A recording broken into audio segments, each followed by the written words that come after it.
Olá, pessoal, tudo bem com vocês? Sejam bem-vindos e bem-vindas, tá? Ao nosso aulão revisional. Vamos aí dar aquela revisada no conteúdo, nos principais temas que a gente vê aí no PISM 3. Então, vamos aí dedicar agora nessa reta final, né?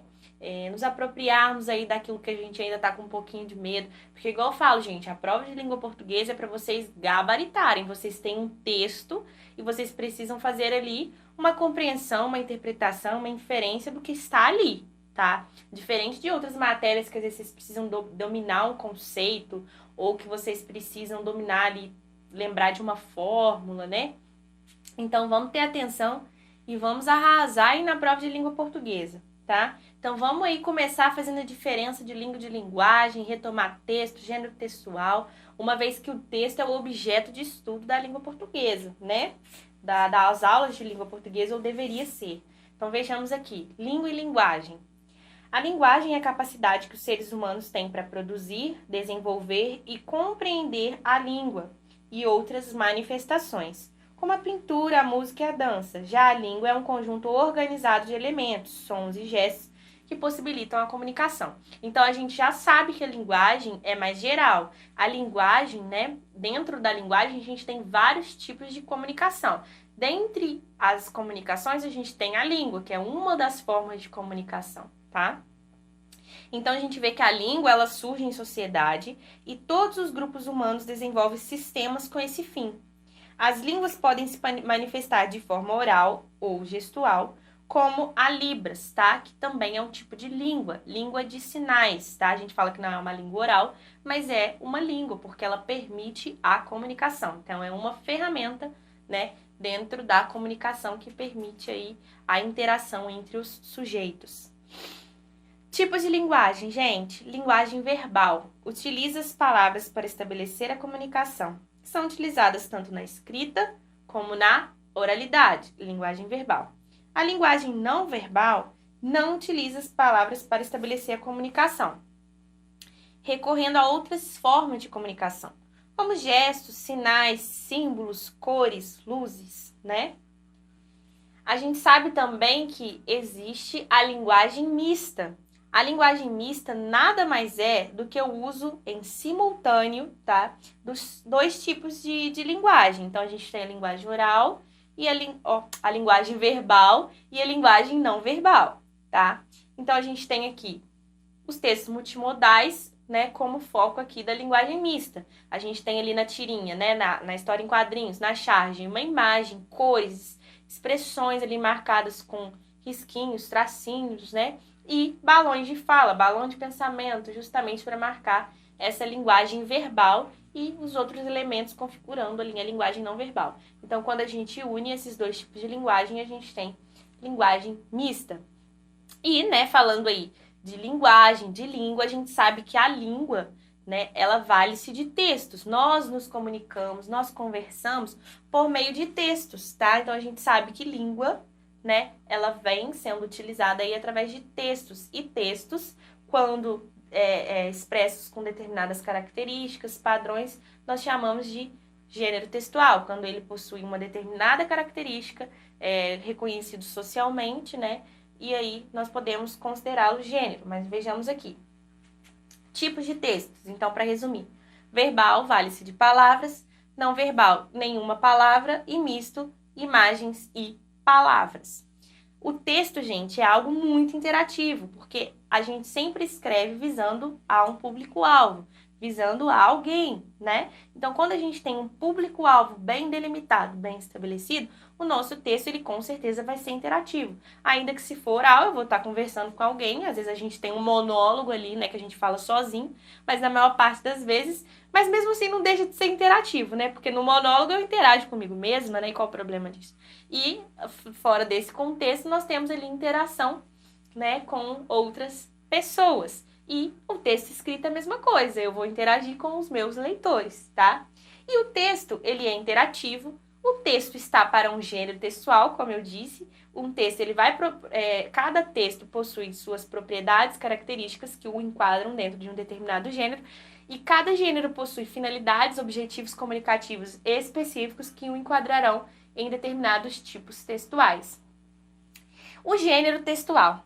Segundo Bakhtin, todos os gêneros, todos os textos que produzimos, orais ou escritos, apresentam um conjunto de características relativamente estáveis, né? Porque a gente fala que tem uma certa estabilidade. Por quê? Se modifica muito, muda o gênero. Como, por exemplo, a gente tinha a carta que a gente enviava para se comunicar, a carta cai em desuso, a gente passa a utilizar o e-mail.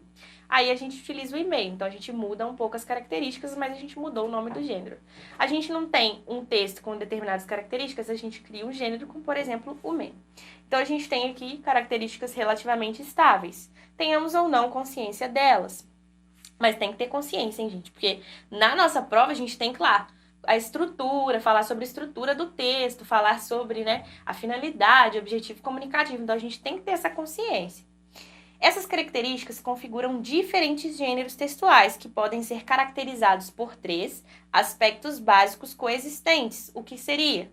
O assunto tem que dominar o assunto, tem que olhar para o texto e conseguir depreender qual é o assunto.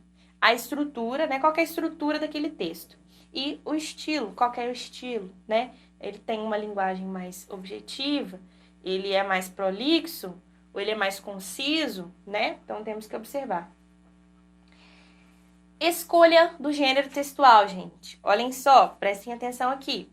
A escolha do gênero textual não é completamente espontânea, pois ela leva em conta um conjunto de parâmetros essenciais. Como quem está falando, para quem está falando. Então, eu tenho que identificar isso aqui no meu texto. Quem é o meu autor? Com quem o meu autor quer interagir? Ou seja, qual que é o público-alvo? O tipo de leitor? É criança? É quem gosta de esporte, como por exemplo, que vai ali produzir um editorial, alguma coisa assim, né? É alguém que é viciado em série, então eu vou produzir ali diversas resenhas. Quem é o meu público-alvo?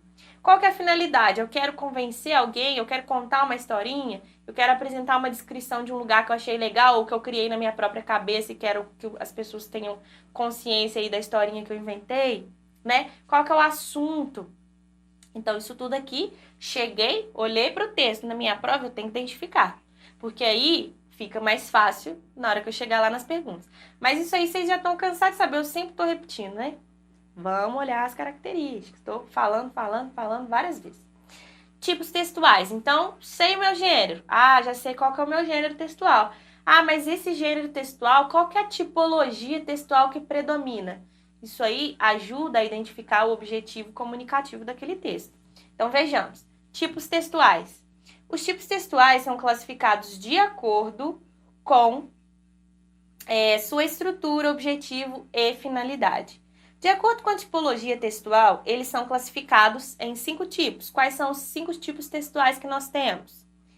Narrativo, descritivo, argumentativo, dissertativo ou expositivo, injuntivo. Dissertativo ou expositivo. Gente, eu sempre falo aqui, dissertativo expositivo, né? A gente está ali apresentando uma informação, né? A gente está enchendo o nosso leitor de informação. Onde esse texto geralmente aparece? Dentro dos argumentativos, né? Porque às vezes eu uso a informação justamente para validar a minha opinião, para validar a minha tese. Então a gente tem que observar, porque às vezes o dissertativo expositivo ele caminha junto do argumentativo. Então a gente precisa ter essa malícia ali para perceber, tá? Se o que predomina ali é literalmente o expositivo ou se ele é apenas um argumentativo valendo-se de informações para convencer alguém, né? A gente hoje em dia não conversa, porque eu acho. Não. De acordo com o IBGE, de acordo com os dados da revista tal, né? A gente tem que apresentar informações. Enfim, vejamos. Características linguísticas predominantes e suas justificativas. Vamos ver do expositivo aqui. A estrutura, período composto por subordinação. Apresentam ideias abstratas e relacionam umas com as outras e com a realidade. Forma verbal, verbo no presente, no futuro do presente, do indicativo, porque exprime o quê? Certeza em relação ao que está sendo dito. São teórica ou cientificamente fundamentados e por isso devem garantir a autenticidade do que é dito. Tipo de linguagem. Vejamos aqui. Denotativa, função teórica, reflexiva e estão circunscritos no âmbito da racionalidade, motivo pelo qual devem ater-se ao literal, por isso denotativo. Então, tem que estar de acordo com a realidade, então, linguagem literal. Variação linguística, padrão, formal, culto. Porque para cumprir justamente as funções sociais que exigem esse tipo de linguagem. Pessoalidade, gente. Texto expositivo informativo é impessoal. Estou apresentando informações, então não vai ter marca de pessoalidade, como a gente vê no argumentativo, que eu estou ali defendendo a minha opinião, tá?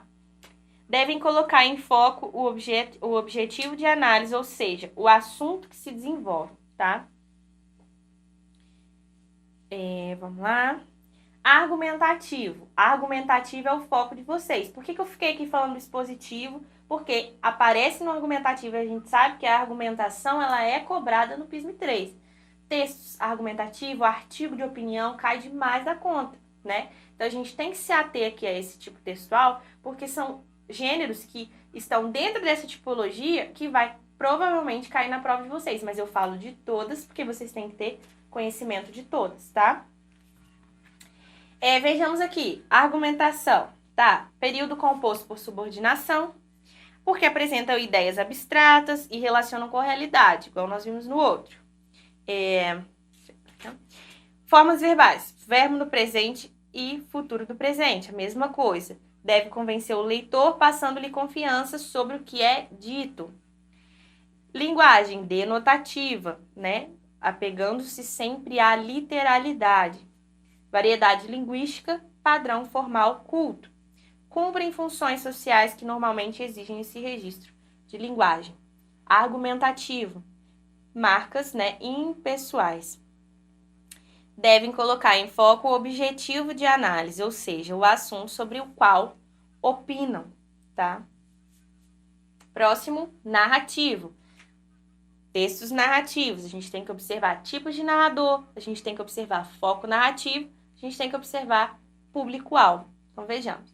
Qual que é a estrutura do texto narrativo? Períodos compostos por coordenação, porque relatam os fatos reais ou fictícios e os relacionam com uma linha temporal, de modo a configurar uma ação. Por isso que a gente fala, no conto, eu tenho que achar o espaço, tempo, né? Cenário, tem que estar bem descrito, personagens, tipo de narrador, né?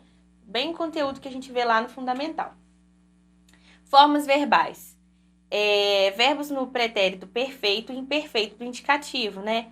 Faziam, comiam, foi feito, comeu, né? Foi, justamente para marcar aí essa questão de contar da narração de uma história. Relatam fatos presenciados, né? Há narrativas no presente, mas são menos comuns. Variedade linguística pode ser formal ou informal.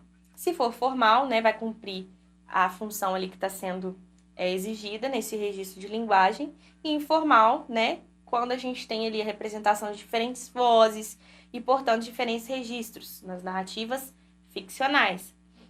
Caráter dialógico, ou seja, são marcados por várias vozes cujas características variam de acordo com o perfil de quem fala, narradores, personagens e tal. Pessoalidade, ele é impessoal ou pessoal, dependendo do foco narrativo. Pode ser terceira ou primeira pessoa, tá? Se for narrador personagem, primeira pessoa. Observador onisciente, terceira pessoa. São contados por um narrador observador ou onisciente que informa sobre o que ocorre com os personagens ou por um narrador personagem que vai participar da história. Estrutura frasal. A gente tem aí período simples, né? Muitas das vezes na voz passiva, e períodos compostos por coordenação. Enumeram características de um certo objeto ou de uma situação. E formas verbais, verbos no presente do indicativo e na voz passiva, já ali no descritivo. Por quê? O meu descritivo, eu vou descrever lugares, descrever pessoas. Então, nessa tipologia textual, pode aparecer dentro do narrativo. Porque dentro ali da minha história, do meu conto, eu posso sim descrever uma personagem, descrever um cenário, né? Então, a gente tem aí acontecendo ambas no mesmo gênero textual. Então, vemos aqui verbos no presente porque retratam a natureza de um objeto ou pessoa, ou apresentam uma situação, uma cena estática. Linguagem Denotativa ou conotativa, porque pode ser uma linguagem mais literal ou figurada. E o padrão pode ser culto, né? Ou também, às vezes, um pouco mais informal, mas é mais incomum. Mais comum é culto, por quê? Porque cumpre as funções sociais que normalmente exigem esse registro de linguagem, tá?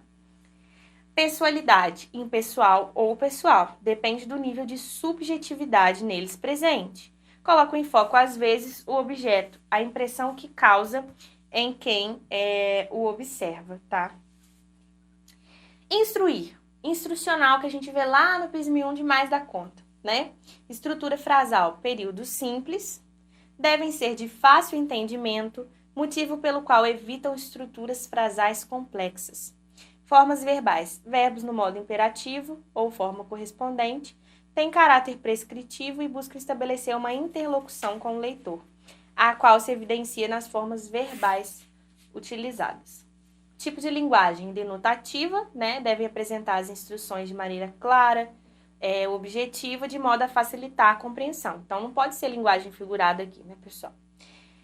Padrão de linguagem da variação linguística é culto também para cumprir essa função social. Então, é o que eu falo. A questão da variação linguística, ela tem que se adequar ao contexto. Em, geralmente, textos escritos, eu tenho, sim, predomínio da norma padrão, exceto em textos regionais. Por exemplo, quando a gente vê Turma da Mônica, né, história em quadrinhos, a gente tem muito ali gíria, regionalismo, isso acontece. E tá errado? Claro que não, porque aí, né, a gente só está se adequando àquela situação comunicativa, tá? No que se refere à pessoalidade, a gente tem aí impessoal e fortemente marcada pela interlocução. Colocam em foco as ações e os procedimentos a serem realizados pelo leitor. Gente, agora vamos falar aqui um pouquinho, bem rapidinho, dos elementos da comunicação, para a gente reiterar. O que eu preciso observar? Texto é uma forma de comunicação. Então, o que eu tenho que observar no meu texto? Qual é o remetente? Quem que escreveu? Para quem, né? Qual que é o destinatário que esse remetente escolheu? Para quem que está sendo escrito? Qual que é o meu público-alvo? Né? A mensagem, o conteúdo que está sendo transmitido por meio da língua portuguesa, que é o nosso código, e temos também que observar o contexto de produção. Porque, às vezes, o contexto, por exemplo, se eu for interpretar uma charge, se eu não tiver um contexto, muito dificilmente eu vou conseguir fazer a interpretação. Então, a gente tem que ter essa noção aí que o contexto, sim, ajuda na nossa interpretação e compreensão textual, tá? Funções da linguagem. Então, falamos aí língua, linguagem, agora vamos olhar aí um pouquinho para as funções da linguagem, tá? Função emotiva, traduz opiniões e sentimentos do emissor da mensagem. Nas cartas pessoais, nos poemas confessionais, nas canções sentimentais, nos artigos de opinião, diário, há o predomínio dessa função. Função conotativa. Influi no comportamento do receptor da mensagem por meio de um apelo, por meio de uma ordem, súplica ou sugestão.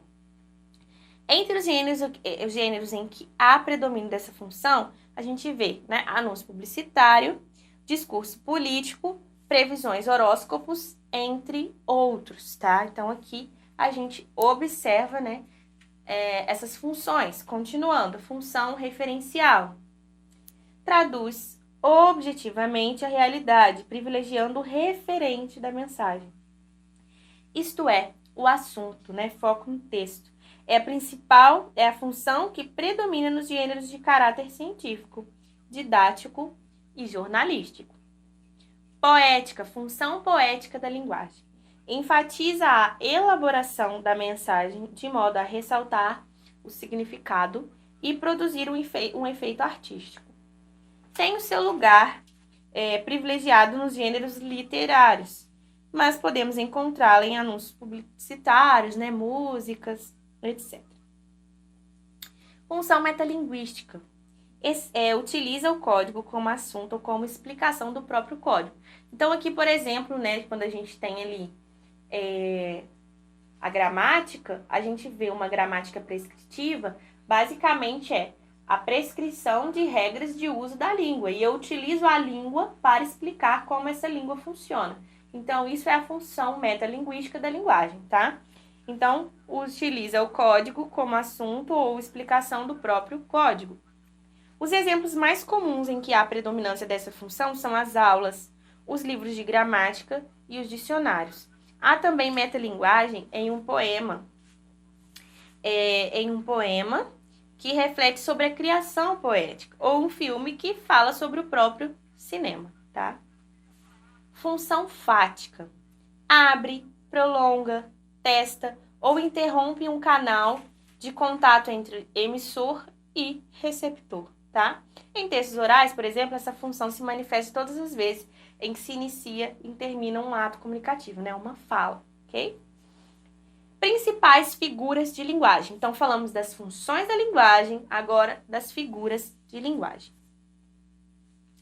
Metáfora, gente, é uma forma de comparação implícita em que o elemento não aparece. Essa comparação é feita de modo subtendido e, geralmente, é encontrada em poemas, músicas, histórias infantis, entre outros. Enfatiza o sentido conotativo. Na metáfora, né, diferente da comparação, a gente não tem explícito a palavra, às vezes, como, né? Ela é um anjo, ela é uma estrela, ela é como uma estrela, ela é como um anjo. Então, isso fica subentendido, a gente não tem esse elemento comparativo explícito, por isso que a gente fala que é implícito. Então, a gente vê aqui, ó, brameiro, é guerreiro, é trabalhador, por isso a brama tá tão suada. Então, a gente tem uma comparação aqui totalmente implícita, tá? A gente também tem a metonímia. Consiste na substituição de palavras com sentidos próximos, ou seja, é utilizada uma palavra em vez de outra, sendo que ambas possuem uma relação de proximidade. Enfatiza o sentido figurado. Então, Red Bull te dá asas.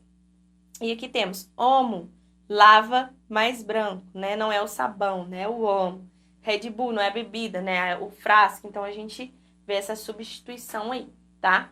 Sinestesia. Caracteriza-se pela combinação, fusão ou mistura de diferentes sentidos, como visão, tato, olfato, paladar e audição em um enunciado, tá? Então, a gente tem doce, você tem um jeito doce, seu olhar é doce, doce, mas gosta de, quase a gente cantando aqui, né? De boteco, de cerveja, de garrafa. De cervejou de garrafa, tá? Então, aqui a gente vê essa mistura, né? Porque a gente tem um olhar doce. Então, a gente tem aqui a mistura dessas sensações, né? Desses sentidos. Então, a gente teria sinestesia. Alegoria, pessoal. Caracterizada como um conjunto simbólico para transmitir um segundo sentido, além do sentido literal das palavras. São utilizadas em provérbios populares, em fábulas com fins morais e educativos e em parábolas da Bíblia. Então, é aquela famosa de, você entendeu, né, o que está escrito ali, né? Assim, quando a gente consegue subentender, a gente consegue entender outras coisas para além do que está sendo dito, tá? E aí a gente encontra a alegoria. Catacrese. Caracteriza-se pela utilização de uma palavra fora do seu significado original, por falta de outra palavra que corresponda ao conceito que se pretende nomear. Também pode ocorrer quando o termo for específico de um conceito como técnico ou formal. Então, a gente tem aqui céu da boca, né? A gente tem até um céu ali desenhadinho no fundo da boca. E asa da caneca, por exemplo, colocou literalmente ali uma asa, né? Ou a gente fala braço também, quando a gente fala costas da cadeira. Então, é justamente quando a gente não tem um nome específico, a gente, né, pé da mesa, a gente vai lá, pega uma palavra que já existe. Então, a gente faz catacrese.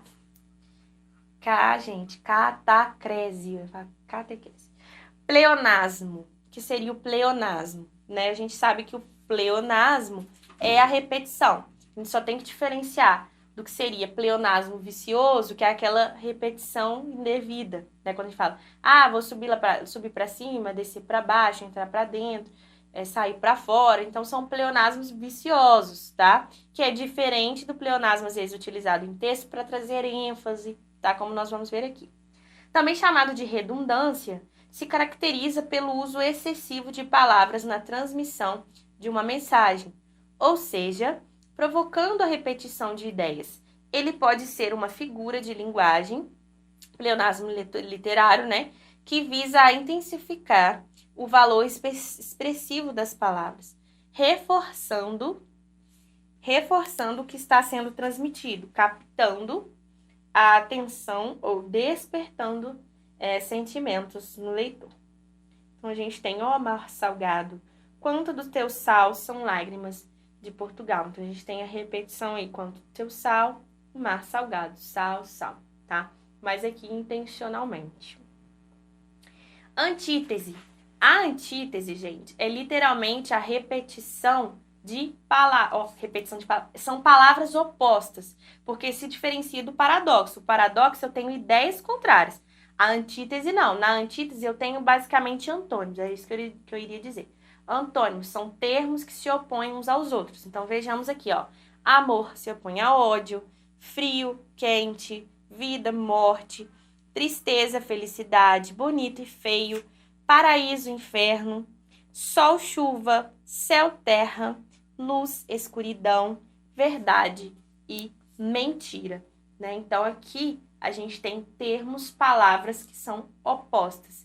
Então, nesse caso, nós temos antítese. O paradoxo já é mais ligado às ideias, tá?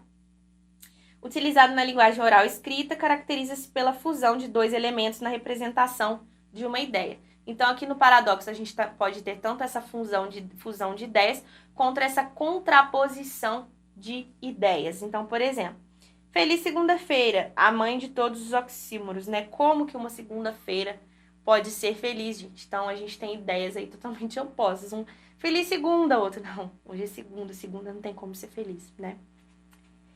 Eufemismo, né? O eufemismo é bem tranquilo, porque o eufemismo é basicamente aquela suavização que a gente fala, né? A gente tem empatia em se colocar no lugar do outro.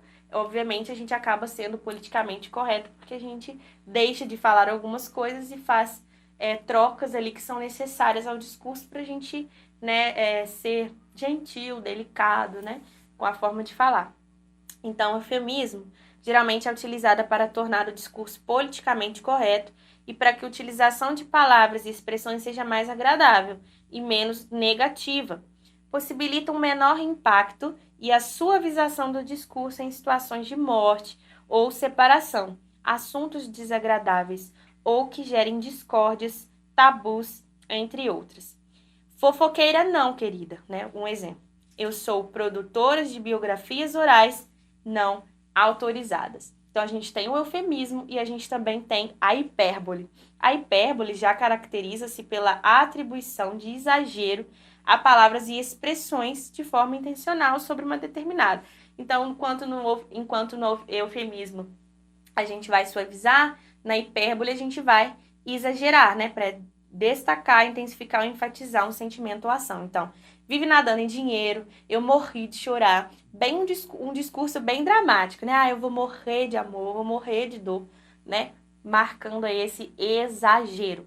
Então, eufemismo, suavização, e a hipérbole, o exagero, né? O exagero na fala, o exagero na escrita, justamente para trazer esse tom mais dramático, tá? Para o nosso discurso. Bom, ironia. A ironia tem como objetivo o oposto do que se pretende transmitir. Então, a ironia, ela exige, sim, um pouco mais de interpretação de texto, né, gente? Para a gente compreender que a pessoa está sendo irônica, a gente tem que interpretar. Porque o que a gente mais vê meme na internet, né, que as pessoas, às vezes, não sabem interpretar. Então, nem sempre seu uso está relacionado com o efeito de humor. Ela pode ser usada para ridicularizar, desvalorizar alguém ou uma situação. Então, a gente tem aqui, ironia. Olha só quem chegou, não está nem um pouco atrasado, né? Ou seja, está super atrasado, uma vez que a gente diz uma coisa querendo dizer outra, tá? Personificação. Utilizado na linguagem oral e na linguagem escrita. Caracteriza-se pela atribuição de características, ações e sentimentos próprios de seres humanos, então ações de seres humanos, a seres inanimados e a seres irracionais. Como, por exemplo, né, a plantinha falando, eu detesto sopa, odeio sopa, não suporto sopa, né? É uma característica humana. Então, aqui a gente tem a personificação. E o pior, continuam me dando sopa, né? Onomatopeia, a mais tranquila de todas, né, de reconhecer, uma vez que a onomatopeia é basicamente a representação de sons por meio de uma escrita ali, né, arbitrária, né. São palavras que reproduzem, na linguagem escrita, os sons existentes, com os barulhos das máquinas e objetos, os sons produzidos pelo ser humano e pela natureza. São muito utilizadas em quadrinhos, na publicidade e na poesia, sem que haja a necessidade de explicação. Paronomásia caracteriza-se pela utilização das palavras parônimas, ou seja, palavras com significados diferentes que se escrevem e se pronunciam de forma parecida. Geralmente estão presentes em trocadilhos, então palavras com significados diferentes, escrita, pronúncia parecida. Com o intuito de confundir o leitor, possibilitar duplo sentido e etc. Então, a gente tem, antes eu sofria, agora eu sou fria. Né? Se a gente não faz essa separação, parece a mesma coisa. E vai aí algumas dicas, né, de como interpretar bem um texto. A gente sabe que a prova do PISM, né, ela cobra muito a interpretação de texto, principalmente questões objetivas. A questão discursiva também, às vezes um pouquinho mais de reflexão sobre análise linguística, mas nas questões objetivas a gente tem que saber interpretar um texto, observar as características. Por isso, gente, não vamos nos distrair facilmente. Para vocês que estão no PISM 3, já é mais simples, porque vocês já têm um histórico aí de PISM 1, PISM 2, uma certa experiência, né? Tem coisas que eu falo para o PISM 1 que eu não falo para vocês, que vocês já têm mais experiência de prova. Mas não vale, né, deixar de falar. Atenção, não se distraiam com um pacotinho de biscoito, não se distraiam com o pessoal lá fazendo barulho, levantando a mão para ir beber água toda hora, ir no banheiro, né? Foco total na prova. Se concentrem, evitem falar e pensar enquanto leem, né? Lê ali e lendo ali, já assimilando conhecimento. Use a técnica de skimming, de scanning e leia constantemente, né? Eu sempre falo, leia sobre tudo, leia tudo que vocês puderem, porque isso amplia as habilidades de leitura. Quanto mais a gente lê, mais habilidades de leitura nós temos. Quanto mais nós escrevemos, mais habilidade de escrita, menos dúvida de ortografia, de regência, né? Menos dúvida de tudo isso. O texto. O texto é uma corrente coerente de significados, né? Em que a gente tem um leitor, o autor e o texto linguístico. Então, o texto, como a gente viu, se manifesta por meio de gêneros textuais. E os gêneros textuais possuem certas finalidades, objetivos comunicativos que nós denominamos de tipos textuais, tá? Coesão no texto, gente. Coesão contribui para a produção de sentido de uma mensagem, tá? A coesão lexical, ela articula ideias por meio da substituição, assegurando a continuidade do tema. É quando duas ou mais palavras têm o mesmo significado em determinado contexto. Aqui nós temos o quê? Sinonímia. Então, a gente pode utilizar o léxico apenas, a substituição, né, lexical ou a substituição por meio de sinônimos. Nós temos também a nominalização. A nominalização é o uso de um substantivo para retomar um verbo enunciado anteriormente. Armando se casou no final de 2006. O casamento, né, nominalizei o meu verbo, fiz com que ele se tornasse um substantivo, tá? Hiponímia, relação existente entre uma palavra de sentido mais específico e outra de sentido mais genérico, que tem com a primeira traços semânticos comuns. Mamífero está numa relação de hiponímia com animal. Hiperonímia, relação estabelecida entre o vocábulo de sentido mais genérico e mais específico. Então, enquanto a hiponímica, eu passo do mais específico para o mais geral, aqui é o contrário, eu venho do mais geral indo para o mais específico. Então, ó, animal está numa relação de hiperonímia com leão, gato, tigre, cachorro, cavalo, né? E por aí vai. A elipse, gente, a elipse é uma omissão. Então, quando eu estou estabelecendo a minha coesão textual, eu estou observando todos esses aspectos que são imprescindíveis para que o meu texto seja uma corrente contínua de significado, né? Coerente, coesa, tá? Sem problemas aí. Primeiro, ele começou a beliscar entre as refeições. Depois, a comer sanduíche entre as refeições. Agora, ele come refeições entre as refeições. Coesão referencial. Então, vejamos aqui. A coesão referencial é um mecanismo de coesão textual que colabora com a textualidade através do uso de elementos coesivos. Ela conecta as diversas partes de um texto, sejam palavras, orações e períodos. Por exemplo, Sara saiu. Ela, a menina, a garota ou a senhora, né? Se tratar de uma senhora.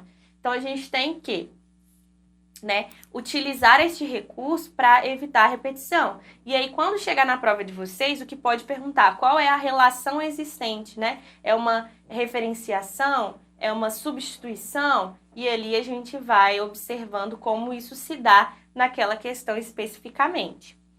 Classes de palavras, gente. Vamos lá. As classes de palavras organizam os estudos, de 10 grupos. Que nós vimos aí, classe de palavras, fomos até a sintaxe, e depois estudamos aí as relações entre as sentenças, inclusive concordância, outras coisas a mais que eu trouxe para ajudar nos estudos da língua, tá? Esses grupos estudam a função de cada e são eles: adjetivo, advérbio, artigo, conjunção, interjeição, numeral, preposição, pronome, substantivo e verbo. Vamos ver aí, rapidamente. Substantivo, gente, o que a gente precisa lembrar de substantivo? Só para retomar mesmo. O substantivo, ele é a palavra que nomeia seres. E aí o que a gente tem que se ater? Que ele é uma classe variável, ou seja, varia em número, singular, plural, gênero, feminino, masculino, grau, aumentativo e diminutivo. Temos aqui os substantivos, comum, mãe, pipa, cachorro, o próprio, Alana, Europa, África, o concreto, mesa, telefone, computador, o abstrato, ódio, tristeza, preguiça, o simples, caneta, papel, caderno, composto, bate-boca, tico-tico, segunda-feira, o primitivo, peso, algodão, quilo, derivado, folhagem, livraria, gatinho e o coletivo, alcateia, elenco e bando. Só pra gente poder relembrar mesmo, gente. Os adjetivos, se a gente tem um substantivo que nomeia o ser, o adjetivo ele vai caracterizar esse ser, Os adjetivos, então, dão qualidade e característica aos substantivos e são flexionados em número, simples ou composto, singular, plural, gênero, uniforme ou biforme. Então, a gente tem bonita, bonito e feliz, uniforme. Grau, comparativo e superlativo. Dentro dos superlativos temos o grau sintético e analítico, ok? Estou falando isso porque caso caia uma questão olhando para a estrutura da palavra, vocês têm que saber que existem essas variações, A gente tem a classe que engloba os variáveis e os invariáveis. E geralmente o que a gente que vai ser cobrado vai ser a classe dos variáveis, Porque tem toda aquela mudança no radical, acrescentação de afixo, de sufixo, prefixos, Enfim. A gente tem os artigos, que vão determinar ou indeterminar o meu substantivo, tá? Então, define o gênero, o número e a forma da flexão do substantivo. Eles podem ser definidos, o a, os, as, ou indefinidos, uma, uns e umas. Temos também os numerais, que são os quantificadores, utilizada para definir a quantidade dos objetos e pessoas dentro de uma oração. Os numerais que indicam uma sequência são chamados de ordinais. Exemplos: primeiro, primeira, décimo, décima, vigésimo, vigésima. E os que indicam a forma mais comum dos números são chamados de cardinais. Exemplos: 1, 5, 10 e por aí vai. Os numerais que apresentam a fração são os fracionários, meio, 1/8. Os multiplicativos são dobro, triplo, quíntuplo. E também temos os coletivos, dezena, centena, milênio, enfim. Preposições, termos, que unem uma palavra a outra, ou que unem termos, Preposição são as palavras que criam uma conexão direta entre dois elementos presentes em uma oração. Podem ser definidas como essenciais, exemplos: entre, após, a, ante, para, de, e acidentais, a, fora, conforme, que em outros contextos ela pode se enquadrar em outra classe de palavras, e isso aí a gente tem que observar o contexto. A gente tem também os pronomes, pessoal? Pronomes são as palavras que definem a pessoa ligada ao substantivo. Podem ser separados em pessoais do caso reto, pessoais oblíquos não reflexivos, átonos, pessoais oblíquos não reflexivos tônicos, interrogativos, possessivos, de tratamento, demonstrativos, relativos e indefinidos, tá? Vejamos aqui alguns exemplos para contextualizarmos aqui essas definições. Caso reto, eu, tu, ele, oblíquo átono, te, lhes, oblíquo tônico, ti, convosco, conosco. Interrogativo, quem, que, qual, possessivo, teu, tua, sua. De tratamento, senhor, senhora, vossa majestade. Demonstrativo, este, estes, aquela, aqueles. Relativos, quantas, quantos, onde. Indefinidos, certo, tanto e quanto. Temos também as conjunções. As conjunções são as palavras que têm função principal conectar elementos para dar sentido dentro de uma oração. Elas são divididas em coordenadas e subordinadas. As conjunções coordenadas podem ser adversativas, aditivas, alternativas, explicativas e conclusivas. Então, a gente lembra aí que as conjunções, elas podem ser cobradas, mas estabelecendo, né, as relações entre as orações. Igual eu falei, causa e consequência, a segunda justifica a primeira, uma relação de condição, uma relação de proporção. Então, a gente tem que observar, né, com o contexto ali, o que está sendo utilizado, por quê e para quê, tá? Porque, como eu disse, a análise linguística é exatamente isso. É eu refletir, é eu entender o porquê que eu utilizei, eu fiz aquela escolha naquele contexto. Então, isso é a análise linguística, né? Observar o uso da língua naquela oração especificamente e entender o porquê foi utilizado, né? Para que foi utilizado. E não só definir a conjunção. Isso jamais vai acontecer, como eu já falei para vocês. As conjunções subordinadas podem ser também causais, tá? Comparativas. Vou voltar aqui só um pouquinho para eu citar exemplo. Adversativas, mas, porém, contudo, aditivas, e, nem, alternativas, ou, ora, explicativas, pois, né? E conclusivas, então, portanto, tá? E as subordinadas, né? Causais, que indica causa, né? O porquê. Comparativas, com os integrantes, né? Também com ele integrando. Concessiva, que indica a concessão de ideias. Condicionais, geralmente o se, né? Caso. Conformativas, né? Conforme, segundo. Consecutivas, né? Uma indicando a consecução da outra. De tempo, final, de expressar finalidade, né? E proporcional, à medida que, né? Proporção que. Interjeições. As interjeições são as palavras que apresentam uma reação, um sentimento ou uma sensação. São classificadas de 22 formas. Entre elas estão advertência, afugentamento, agradecimento, alegria, alívio, ânimo, apelo, aplauso, chamamento, concordância, contrariedade, desculpa, desejo, despedida, dor, dúvida, entre outros. Verbos, né? Verbo, locução verbal. Lembrando que locução indica que é mais de um. Então, locução adverbial, 2 advérbios. Locução adjetiva, 2 adjetivos. Locução verbal, 2 verbos, tá? E por aí vai. Os verbos são as palavras utilizadas para exprimir um estado, uma ação ou um fenômeno da natureza. Essas palavras variam em tempo, presente, passado, futuro, modo, imperativo, indicativo e subjuntivo, pessoa, primeira, segunda e terceira, voz ativa, passiva, reflexiva. E também o número, né, pessoal? Singular e plural, porque aí faz parte da nossa concordância verbal. Tempos verbais. A gente sabe que a ação pode ocorrer no passado, presente ou futuro, tá? Os tempos verbais indicam o momento em que ocorre essa ação. A ação no passado, pretérito, ocorreu antes do momento da fala.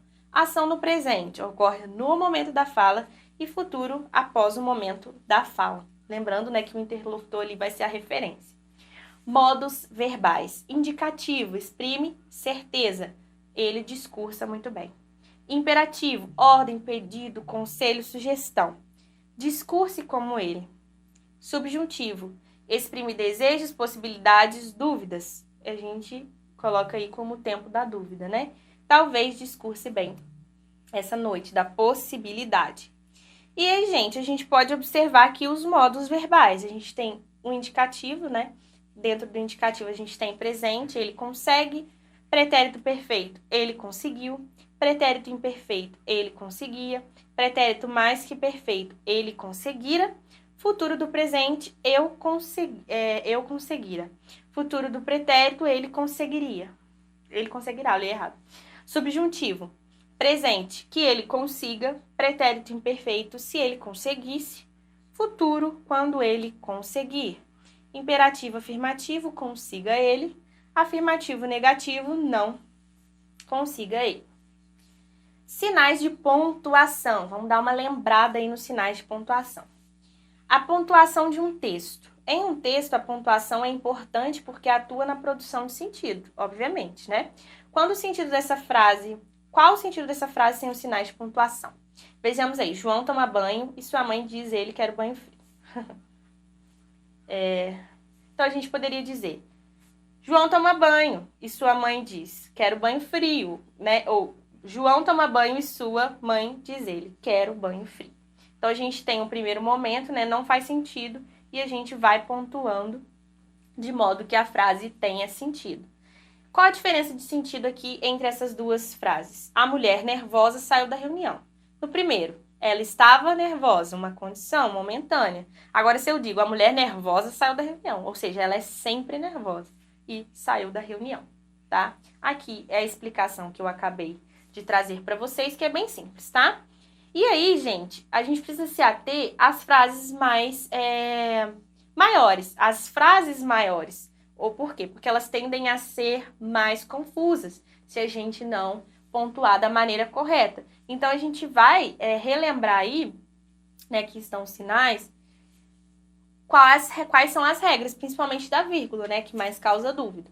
A vírgula, ela é usada para marcar uma pequena pausa, sem dar fim ao enunciado, separar termos de uma oração ou de um período. Então, a vírgula, vai uma vírgula aí, tá? Então, vamos ver as regras. Ela serve para intercalar informações, né? O Brasil, país emergente, entre vírgulas, tenta contornar a crise. O resto do material, qual? Pedras, então intercalando aí tijolos e cimento, será entregue à tarde. Então, intercalando aí os materiais. Para isolar, Emanuel, vem cá. Onde estás, ó Deus? Então, no caso do vocativo aqui, obrigatoriamente ele é separado por vírgula, ele tem que ficar isolado, tá? Por omissão, quando a gente tem elipse, né, que a gente viu lá no início, a elipse ela é marcada aí por uma vírgula. Então, o avião foi isolado e os passageiros impedidos de desembarcar. Então, a gente omite aí a palavra foram. Os jovens têm saúde, os idosos, sabedoria, né? Tem sabedoria, omitido, e aí a gente coloca a vírgula. Para coordenação, gente, em períodos coordenados, vejamos. As orações coordenadas assindéticas, ou seja, a sindética é sem conjunção, sindéticas com conjunção. Então, separam-se por vírgulas. Vejamos. Por que eu falo isso? Porque na maior parte dos casos, as sindéticas vão ter ali, né, as suas conjunções, principalmente a aditiva. Quando tiver o E, dificilmente a gente vai aceitar a vírgula, né? Levanta cedo, tomava seu café, ali uma sequência de ações. Comprei laranja, melão, mais uma sequência, né? As orações coordenadas sintéticas separam-se por vírgulas, exceto as aditivas, que foi o que eu acabei de dizer. Carlos, ora apresentava calmo, ora agitado, né? Não obtive um bom resultado, pois não me esforcei para tal. Há somente 2 casos em que as aditivas são constituídas pela vírgula. Quando possuírem sujeitos diferentes, né, os alunos não se mostraram interessados e o professor não fez questão de incentivá-los. E quando o conectivo E estiver repetido várias vezes, configurando um polissíndeto, tá? Os garotos estudaram e demonstraram seus conhecimentos e sagraram-se vencedores nas Olimpíadas de Matemática. Para dar uma explicação, né? Os jogadores que foram criticados pelo técnico pediram demissão, ou também em casos de deslocamento.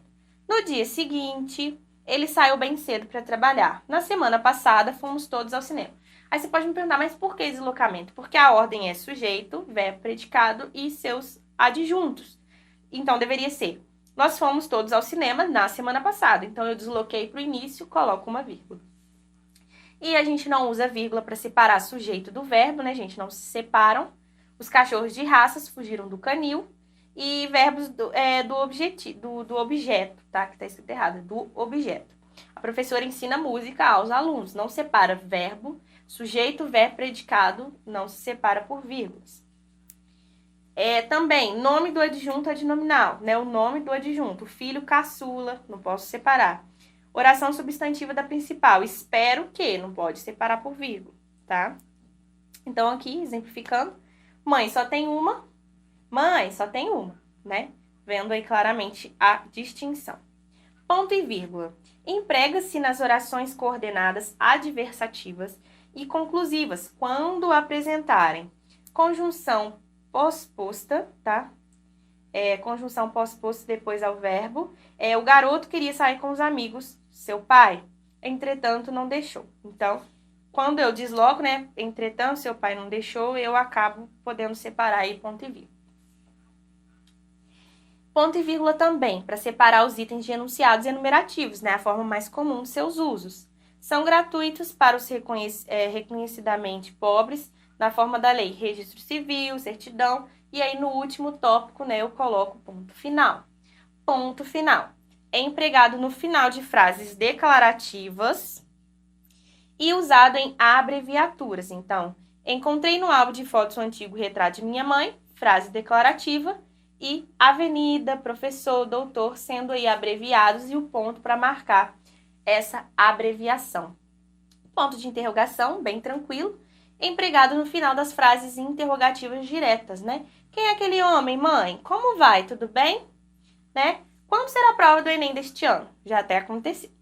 Ponto de exclamação, né? É empregado ao final de frases exclamativas para indicar estados emocionais, como surpresa, espanto, admiração, alegria e dor. Ai, que susto, não faça isso. Nossa, Geraldo, você por aqui? Então, a gente tem aí nessa entonação marcada pela exclamativa, que no texto é explorado, né, para exprimir sentimentos, enfim. 2 pontos, gente, para introduzir fala, citação, explicação ou esclarecimento. Então, ela disse, vamos embora. Não me esqueci de trazer o que você pediu. A bola e a chuteira, tá? Travessão. É empregado no discurso direto para indicar mudança de interlocutor e em orações intercaladas. Então, o balconista perguntou-lhe: o que a senhora deseja? O Rio de Janeiro, esperamos seriamente, marcar aí a intercalação, sairá da crise financeira. Lembrando que esse esperamos seriamente pode vir também entre vírgulas, né? Parênteses, usados para informações acessórias ou para fonte. Então, citei ali um texto, vou colocar a fonte, tenho que colocar entre parênteses, né? Ou então, para informações acessórias, isso aqui no caso é obrigatório, porque quando a gente cita uma sigla, a gente tem que explicar. Então, a ABL, entre parênteses, Academia Brasileira de Letras, foi fundada em 1897. Agora eu quero contar as histórias da beira do cais, na Bahia. Jorge Amar, do Mar Morto, 1936. Reticências podem indicar a interrupção da fala, alegria, ironia, silêncio, surpresa, etc. Então, as leis são para todos, mas no Brasil, não quero haver, nem falar com ela. Não, nunca mais, marcando a interrupção, né? Seu presente é bicicleta, então, pra gente marcar aí a surpresa. Aspas. Podem indicar citações, ênfase, estrangeirismos, gírias, ironia, especificação de um termo. Então, vejamos. Como afirmou Descartes, penso, logo existo. Aqui, no caso, citação. Os alunos receberam feedback, no caso aqui, estrangeirismo. Que belo trabalho, você conseguiu estragar tudo que já estava feito. Marcar o quê? Ironia. O filho levou um não redondo do pai. ênfase, tá? Então, a gente tem todos esses elementos sendo bem trabalhados aqui para que a gente relembre. Então, o que a gente precisa estar atento? A gente precisa ter atenção que as classes de palavras, elas são cobradas no ensino médio todo, gente. Porque a partir da classe de palavra eu chego na minha sintaxe e a partir daí as relações entre as minhas sentenças. Então, a gente viu esse conteúdo aqui, né, que a gente trouxe lá no início do ano para que vocês possam relembrar, né, e recordar aí alguns temas que talvez pudessem estar esquecidos. Além disso, a gente tem que lembrar que nós também trabalhamos, né, com a concordância, com a regência. Então, deem uma olhadinha nesse conteúdo, como ele está mais recente, né, acredito que já está um pouco mais fresco na memória de vocês. Então, vamos recordar um pouquinho desses conteúdos, porque é importante para a nossa prova discursiva, como eu disse. É um padrão recorrente que o PISM trabalha as questões interpretativas, né, com umas duas questões ali, trabalhando a análise linguística, mas geralmente 3 questões vêm de interpretação, de intertextualidade, questões relativas ao texto, né? E, posteriormente, na discursiva, a gente pode ter, sim, ali, que trabalhar com as relações entre as sentenças. Então, é por isso que a gente deve, sim, observar a sintaxe, observar as classes de palavras, concordância, uso de crase, para que a gente não perca nenhum tipo de pontuação quando a gente estiver escrevendo ali, discursando na nossa prova discursiva. Então, vamos relembrar o conteúdo, façam os exercícios, tá? Façam exercícios da apostila para treinar. Qualquer dúvida que vocês tiverem, vocês podem me enviar, que eu tento sanar a dúvida de vocês, mas é importante não ir para a prova com dúvida. Né? Acredito que vocês do PISM 3 já tenham mais experiência, aproveitem essa prova, que é a prova de peso maior, gabaritem aí a prova de língua portuguesa, tá? Porque vocês têm conteúdo, vocês têm potencial para alcançar o objetivo, que é a aprovação. E por isso agradeço a todos e todas, deixo aqui a minha boa sorte a todos, tá? Façam uma boa prova, treinem, estudem e aproveitem essa chance que o PISM traz para todos vocês, ok? Então, pessoal, me despeço aqui de vocês. Um até logo, até mais, né? E qualquer coisa que precisarem, vocês podem recorrer a mim, que eu tento esclarecer. No mais, tchau, tchau!